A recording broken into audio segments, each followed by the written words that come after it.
natin yan. Okay? So, pwede mong hanapin din yan. Pag wala, stem shanks, pwede mong letter D. Descender. Yan. Okay na? So, ngayon, binigyan ka ng tanong ng examiner. Sabi niya, ano to yung ano? Ano tong malaking ganyan? Ayan ang loop. Yan. O, ito naman, yung nakasayad na yan. O, F. Yung nakasayad na yan. F. Foot. Yan. Kapag merong ano, halimbawa imaginary line, o yan ang tinatawag nating base. Okay na tayo dyan? So, yan yung mga normal. So, kaya mong intindihin yan. So, take note yan. Paano pag ganito nangyari? O, limbawa, chops. Yan. O kaya, wag na lang ganyan. Burayin natin to. Yan. Lagay natin dyan. Bakit naging bilog yan? Yan. So, say pa to. Yan. So, take note natin. O, sample na ito. Makinig ha. What if tinanggal natin ito? Yung lawit na yan. Tinanggal nyo yung lawit na yan. Ano ang matitira dyan? Letter B. Ano matitira dyan? Hindi, tinanggal nyo nga to eh. Tinanggal nyo yung nakalawit na yan. Yung kabuuhan na yan, yung kabuuhan. Anong tawag natin sa kabuuhan na yan? Nandiyan yung tinatawag natin na body or tinatawag nyong central part. Yan. Tandaan nyo yan ha. Kasi may tanong na ganyan eh. So ngayon, sabi mo hindi naman ganyan tinanong, pang kinder yan. Kaya paano naman itong maliit na ano na to? Na bilog na yan. Yan ang tinatawag nating eyelet. Okay, eto kaya, anong tawag natin dito? Ayan, yan ang tinatawag nating ham. Okay, eto naman, anong tawag natin dyan? Okay, ngayon, check natin yan, hindi siya tinatawag talaga ng arc. Ang tawag po natin dyan, arcade talaga siya. Yan ha, huwag nyo kakalimutan yan ha.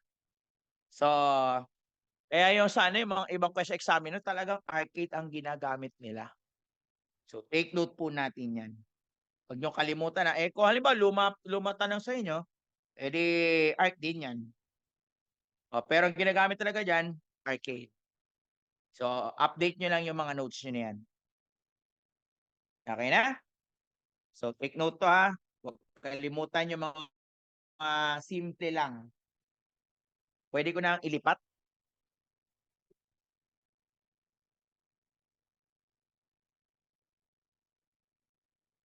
Okay na?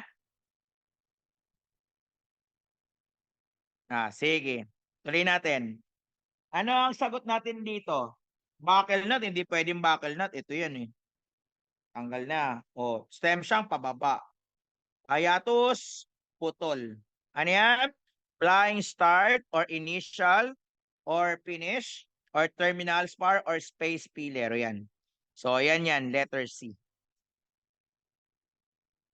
Next. Ito. Tingnan nyo maigit to. Yan. Stem, shank or stop, descender, downward stroke, backbone of a letter.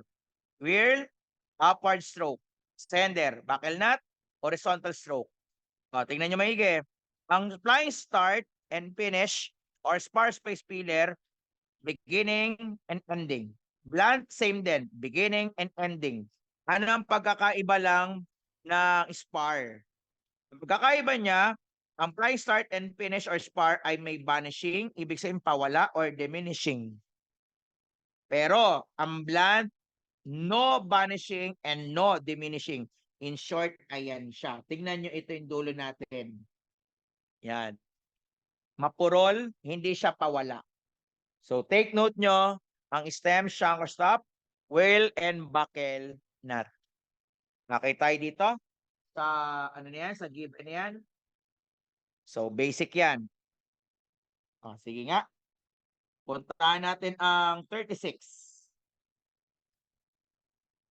The outer portion of curve, bend, or crook. Paano yan? Outer portion of bend. Ayan. Outer portion, inner, di ba? Ito, inner portion. Ito yung outer. Sagot natin dyan. Humps. Yan, humps. Ano yung knob? Nasusulat ka, di ba? Sulat-sulat ka. Nahinto ka, napaisip ka.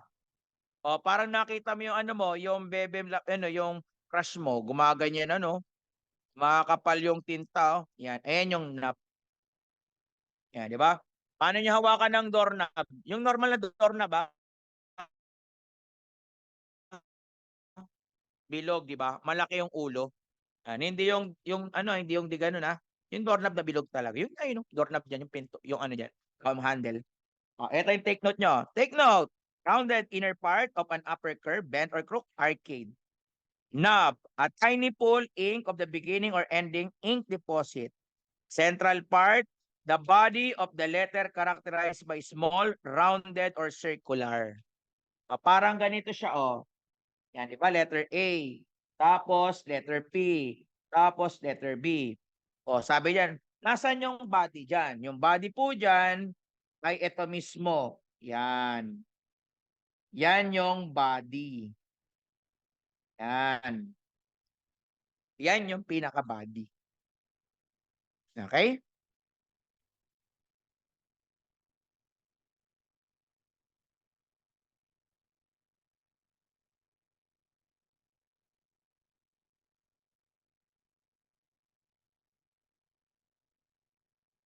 Okay na? Okay, sige. Tuloy natin. 37. What is that introductory up and down? Strokes found in almost all capital letter. Parang ganito siya, Yan. Yan. Nasan dyan? Parang beard o hitch. Okay. Normally, ang hitch, saan siya totally nakikita? Normally lang, small letter. Okay, kilala nyo naman na si Will. Imposibleng hindi yan. Imposibleng yan. Tanggal. Masagot natin yan, that is a beard. Pero ngayon, binigyan kayo ng question. Tignan nyo, Makinig maigi. Tignan nyo yung question. Sample question lang to, Alam nyo na ang beard, di ba? Ano itsura ng beard? Nandito, di ba? Ayan, ayan yung itsura niya, Yan. Gusto mo pa, ganyanin mo pa, beard. Para swabe na. Yan. So ngayon, may tanong kasi noon sa board exam, hindi ko alam kung kailan year to. Ang tanong niya is like this. Introductory, up and down. Yan, up and down. Stroke.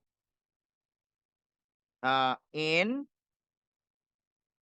capital and small letter. Ano siya? Okay. Pag ganyan ang tanong sa inyo, tanggalin nyo muna yung tanong yan. Ang double H, pang capital letter, tama? Ang H, pang small letter. Ngayon, pinagsama niya. Sabi niya, nakikita sa umpisa, sa huli, maaari sa capital letter or small letter. Ano ang tawag natin dyan? Dalawa lang naman yan. H or double H or beard. Pag ganyan ang tanong sa inyo, wag na kayo magdadalawang isip. Ang isasagot dyan ay hitch. Okay. So, ibig sabihin, ang generic term ng dalawa na yan is hitch. Pag given yan, nakita sa capital, nakita sa small letter. Down, up sa introductory. Okay na? Take note yung, ano yan, hitch na yan. Ito. Ito, walang number to. Susunod na tanong na to. Tignan niyo yung tanong na to. Lilipat ko na. Pwede na ba ilipat? Pwede na. What brandish stroke? Brandish stroke? Ano yung brandish? Brand. Dyan siya nakikilala ang stroke. That are usually added by author to the capital letter to make them attractive and may become the writer's identity or unique features. So parang ganito siya, oh. Yan, di ba? Ganyan-ganyan pa. Walang sasagot ng spar. Yan. Walang sasagot ng not. Ang galing not mo pagod na. Oh, peculiarities, kakaiba. May ganun bang element ng strokes, kakaiba? Wala. So, saan yan? Beard. Ayan ha. So, take note natin yung ano niyan, yung ating sample na question na yan. Hindi pala akin yan. Compiled question yan. Next. Lagay mo lang, brandish stroke. Tapos, nilagay ng author sa capital letter. Unique. Pwede na tong ilipat. Ayan, 38. What? Ito basic to. What central position of a letter that remain when the upper and lower projection, stroke terminal, stroke diacritics are removed? Parang ganito, sabi niya, tanggalin natin yan. Tatanggalin daw natin yan. Tinanggal ka na. Ano natira? Ayan, that is a body. Kilala nyo na si Garland, tanggal. Citro or Garland, tanggal na. Eyelet or eye loop. Yung pag eyelet or eye loop, maliit na, di ba? Maliit na, parang ganito siya, maliit na enclosed circle. Kapag eye loop, malaki. Yan, kaya nga, loop. Kapag eyelet, liit. Yan. Okay na. Eyelet, eye loop, small oblong stroke. Kapag loop, elliptical or oblong stroke. Basta malaki. Ganon siya. Ito, maliit. Parang ganito na lang, maliit na. Next. 39. Forged signature made by freehand. Pinag-practicean niya talaga. Constant practice. Ano yan? Pinatatagal pa ba yan? Simulated forgery. Kapag trace forgery, wag na kayo magdadalawin pag trace forgery. Ibig sabihin yan, binakat. Maraming proseso ang binakat, di ba? Paggamit ng carbon paper, di ba? Paggamit ng indentation process, paggamit ng transmitter, di ba? Ayan. Pag simple forgery, inimbentong pirma. Tingnan nyo maigi, makinig. Trace forgery is a signature, is not a writing but a drawing. Drawing lang siya. Meron pang tanong ito. Sige nga. Hindi ko kayo tutulungan dito sa tanong na to sample. Pwede ko na ilipat? Okay, sige. Tayo sumagot nito. When document was examined, it was found that lack of authenticity came by another person and not by the actual real author. The examiner classified this as, sabi niya, may signature. Hindi to totoong hindi to totoong pirma. Sabi ng isa, hindi, ginawa ko kasi yan. Not by the actual real author. Ano yan?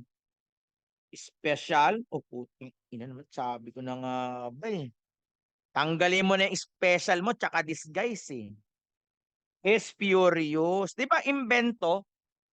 Oh, yan sinasabi ko. Sayang yung 1 point nyo eh. Oh, next. Oh, ito. Tingnan nga natin to. Ay, ito. Basic to, basic. Basic lang to eh. Mamaya susunod na tanong. What type of fraudulent signature in which there is no apparent attempt of imitation or simulation? Oh. Ano yan? Invento. Edi, spurious. Okay na tayo dito ha. Okay tayo sa mga tanong na yan ha. So pag mga binigyan kayo ng sample ng spurious, simple, kakainin nyo ng buhay na buhay yan. 40. Pwede nang ilipat? What type of forgery is made? Ano ba tinatanong? Type ng forgery? Made when the writer exert no effort to effect gayahin ang itsura between the forged and the genuine signature. Wala siyang balak gayahin. O yan. Simple, trace simulated. Simple. O di ba sawan-sawa kayo sa tanong na simple? Kaya paano pag trace? O pag trace, ano yan? Binabakat. Ano yung mga itsura ng mga uri ng trace? Carbon outline. Ito gagamitin yung pag carbon outline. Carbon paper. Ayan na, oh. Pag indentation process, ano ginagamit mo?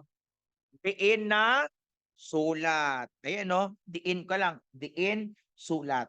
Pag projection light process, anong ginagawa natin? Gumagamit ng transmitted light. Nasaan transmitted light? Nasa taas, sa gilid. Sa ilalim. Yan. Sa ilalim, di ba? Yan. Ano makikita mo pag pinagpatong yung dalawa na yan? Makakita ng watermarks. Di ba? Nandyan yung, yung original sa ilalim, tapos yung peke. Makikita mo yung watermarks. Yung watermarks, yun ang susundan mo dun. Okay na? Sige nga, tignan mo nga. Matalino kayo na ito. Yan ha. Baka may magkamali pa dito ha. Ewan ko na lang. What kind of forgery is used to assemble? Putang ina, simple ka pa. Tanggalin ko na simple mo. Simple ka pa. Tanggal ka na. To assemble the model wherein copying or animation of genuine signature or writing is used. Yan. Tingnan nyo mga. Ano ba tinatanong dyan? Use assemble the model or model where copying or animation of a genuine signature or writing is used. Ang tawag dyan ay trace. Ayan na nga, copying. Yan, kinokopya. Di ba? Ayan ha. Huwag niyong nire-revise yung sagot dyan ha. Next. Pwede ko na ilipat? Eto, tanong na to, huwag niyo isipin yung number ha. Walang number yan. The signature on the check issued by Chapopoy is suspected to have been forged. Suspected to have been forged. He cannot remember if he issued the check. Okay? The signature was the same size. Same size. And same stroke din. That's the one issued check. So ibig sabihin, may una ng checking in-issue, tapos magkaparehas. If you are examiner, what will be your conclusion? A. Forged because no signature are the same in all details. Aspect. B. Genuine because Chapopoy forgot the issued. Ano kinalaman nun? Tanggal. C. Genuine because no one is allowed to his office when he's not around. Malabo to. Letter D. Genuine because the two are the same. Pwede ba yun? Bawal. Ano ang rule natin? No person can write exactly the same writing. Tanda niya, walang taong kaya magsulat ng eksaktong magkasukat ang kanilang sulat. May except, may except race forgery. Kung talaan yan, kapag pare sa parehas, peke yan. Sasagot, alpha, forge. Take note ha. Take note chat. Okay, next. 41. Ayan. The following are characteristics of forgery. Lahat daw yan, characteristics of forgery, except presence of natural variation.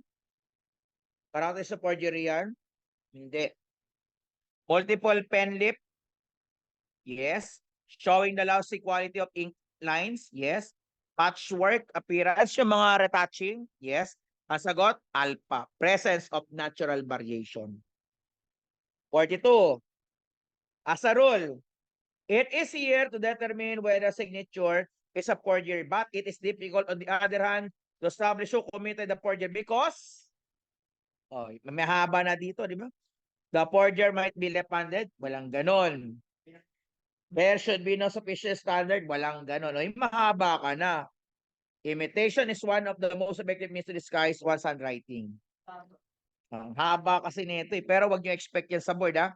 Yung mahaba rule na yan ha. So, pwede ko na ilipat ha. 43. Philippine paper bill are printed in what process? Letter process, intaglio, offset lithograph process, all of the above. All of the above.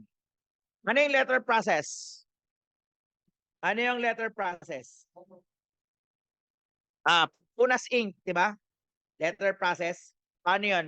Nakakita na kayong gumagawa ng damit? Yung gumagawa ng damit? Hindi yon. Yung gumagawa ng ano, yung lalagay ng silk screen. Tapos gagano na ng tinta, Yan. Yung printing, yan, silk screen printing, ginaganon din pala pera. Ang tawag yan, intaglio. Yan. Ang tawag doon, intaglio. Ay, intaglio to rin.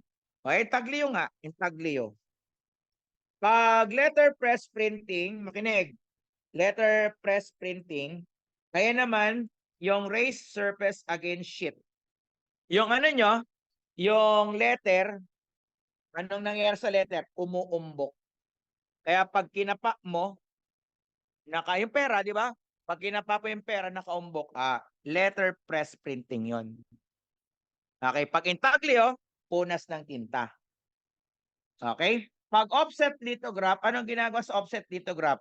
Ano nililipat? Anong nililipat dito?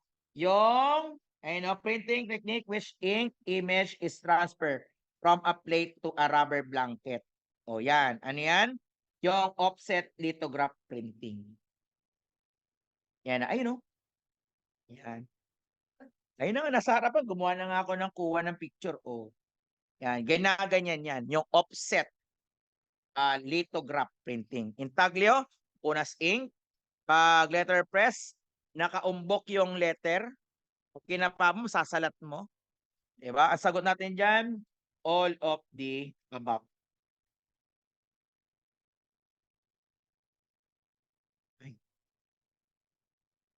Yan.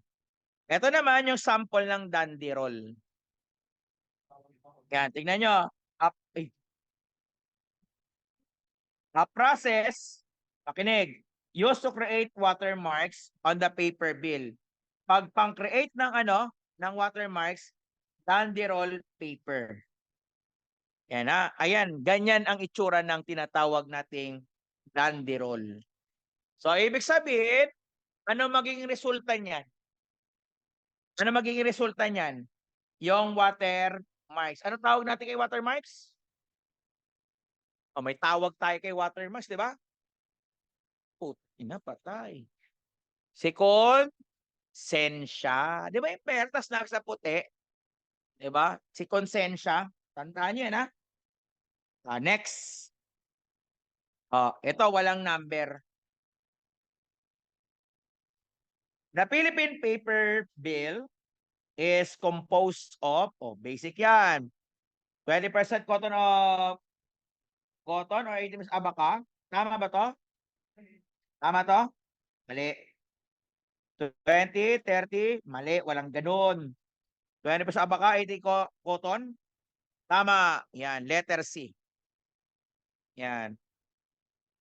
Tuloy. Paper that has been treated in such way. Anong klaseng paper na yun? Tatandaan nyo ha. Makinig.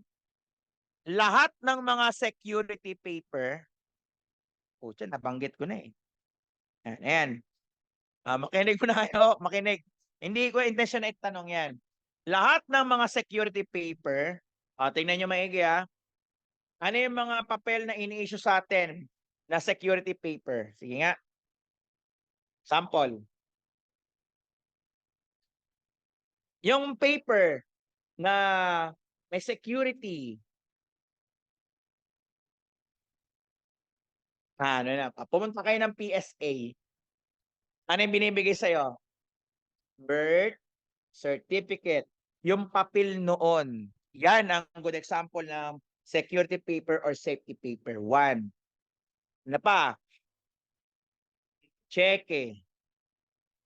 Sumunod. Ticket ng PCS. Yan, ticket ng PCSO. Ang 4, yung mga ID na papel. Yan. Ano pa? Yung mga ID na ano? Kasi iba na eh, PBC na eh. Mga ID natin, mga license, and driver's license, ini-issue rin niya yan. Tapos, ano pa ba yung mga ini-issue? Yung sa contract, ano yung tawag dito? Yung sa lupa? Land title, titulo. Yan. Lahat yan ay kinukuha sa Bangko Sentral. Tandaan yan ha. So, atong safety paper or security paper, it is issued by Bangko Sentral ng Pilipinas. So, ano ang purpose? Bakit may mga safety paper or security paper? To prevent kahit paano or mapababa ang mga cases ng forgery. Yun ang purpose talaga niya, mapababa. Okay, alam niyo na saan kayo kukuha ha? Ng mga security paper at saka safety paper. Yan, sa Bangko Sentral. Next. Ito naman. Ano yung papyrus? Halaman lang yan. Egyptian plant. Ang parchment or tinatawag niyong vellum ay animal skin. Originated po yan sa Middle East. Ito yung sample ng parchment or animal skin. Yan. So, yung Bible, nakakita na kayo ng Bible, yung original Bible. Nakita nyo na? Hindi pa. Ako rin eh. Sa, ano, sa museum sa Vatican, pag nagabasa ka lang na yung mga TikTok, yan. Pag binabasa mo sa TikTok yan, meron nandun pala yung original na Bible. Hindi yung Bible, yung original. Na original, ibig sabihin, nandun pala yung original Bible. Yan. So, nakasulat yan, original sa Hebrew. Yan, Greek. Diba? So, take note natin yan ha. So, ito yung animal. Yan, animal skin. Pwede ko na ilipat ito. Ayan. Tingnan nyo maigi. Ang writing material made from the skin, primarily saan yan? Sa sheep. Ano tong calves na to? Alam ko, kilala ko to, goat. Ano tong calves na yan? Tingnan ko lang yan. Hindi ko alam yung calves na yan eh. Calves. Ano ba yung calves na yan? Sige, tingnan ko. Mamamay, tanong din sa inyo eh. Calves. Calves mo? Hindi ko rin kilala yan eh.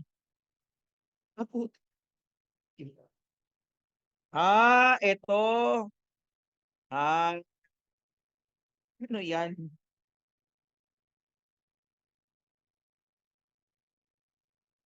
Yan. Hindi ko rin kilala yan, ha? Bago lang sa paningin ko yan, ha? O, yan. O, pagpalagay natin, calves, goat, sheep. So, whatever na animal yan. Ano yan? Yung balat nila ay ginagamit as a paper. We call it vellum or parchment. Okay na?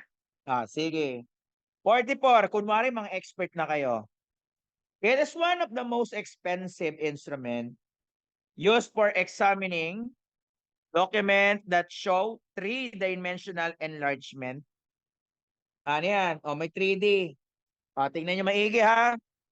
Ang stereoscopic microscope, ano mga dinedetect yan? Tandaan nyo, ha? Yung una, retouching, patching, at saka pen lip. Tandaan nyo, ha? Retouching, patching, at pen lip. Kasi, minamagnify po natin yan. Kaya makikita mo ngayon yung ano yan, yung pinatong na tinta, inayos lang, pen lip, makikita mo yan dyan. O ngayon, pag infrared, alam nyo na. Ano hinahanap? Paano yung chinecheck pag infrared? Obliterated writings, charred, superimposing. O tanggal na yan. Ultraviolet, counterfeiting, sympathetic, ano pa? Fluorescence powder, and etc. Tanggal. Oh, electrostatic detection apparatus. Ano chine-check nito? Ayun, yung mga lubog na sulat. Indented writing. So, ang sagot dyan, stereoscopic microscope. Ayan. Ayan ang stereoscopic microscope. At tingnan niya. So, ayan yung sinasabi ng mga tanong na ideal tools na ginagamit sa question document. So, ideal talaga. Kaso ang problema nga lang, mahal, ideal tool in QDE. Sige nga. Pwede ko nang ilipat daw. May tinatawag tayong ultraviolet at saka infrared. Tingnan yung ginagamit, Pag ultraviolet, tingnan nyo maigi, ha? Ang ultraviolet, saan ginagamit? Fluorescence, 1. Ink, fake currency. Yan, fake currency, fluid, urine, milk, saliva, semen, vegetable, plant juices. Sa dami naman yan, di ba? Malay mo, itanong sa inyo yan. O, kilala mo na siya. Ang dami nga lang. Pag infrared, tingnan yung infrared, ink analysis, obliterated writing, erasure, cancellation of postal stamp, mark, water damage document. So, ayan pala yung gagamitin natin.